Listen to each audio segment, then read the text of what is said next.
तर चला मंडळी, लाल भोपळा बघितली की तुम्हाला वाटलं असेल की घारगेची रेसिपी होणार आहे, पण नाही, आपण आज वेगळी रेसिपी बनवणार आहोत।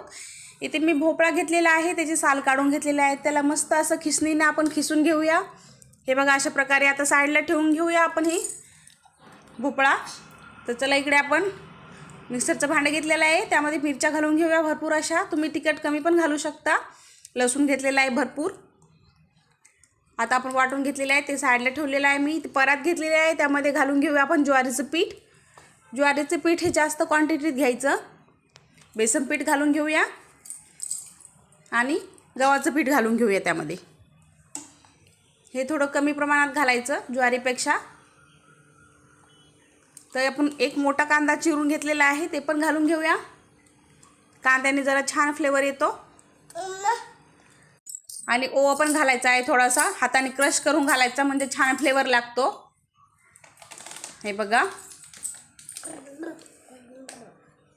तीळ घालून घेऊया, पांढरे तीळ।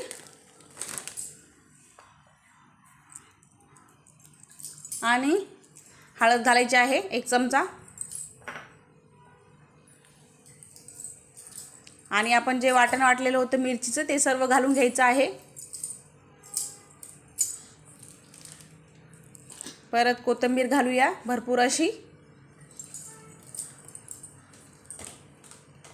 चवीनुसार मीठ घालून घ्यायचं आहे। आणि आपण जे भोपळा खिसून घेतलेला होता ते भोपळा घालून घेऊया।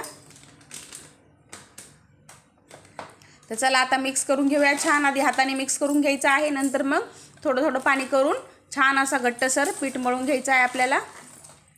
हे बघा, झालेलं आहे आपलं पीठ मळून। आता आपण याला साईडला ठेवून घेऊया।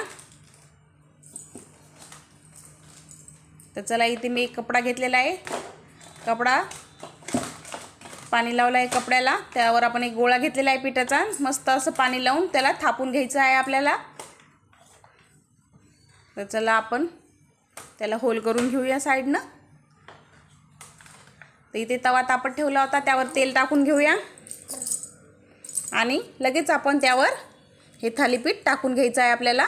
थालीपीठ म्हणा किंवा धपाटं म्हणा। हे बघा, पलटून घेतलेलं आहे छान। परत तेल सोडून घेऊया साईडनं। हे बघा, रेडी आहे आपलं मस्त असं लाल भोपळ्याचे थालीपीठ। खूप सुंदर लागतात खायला आणि पौष्टिक पण आहेत खायला। एरवी असा भोपळा आवडत नाही ना कोणांना, तर असं बनवून खायचं, खूप सुंदर लागतं। नक्की ट्राय करा रेसिपी। धन्यवाद।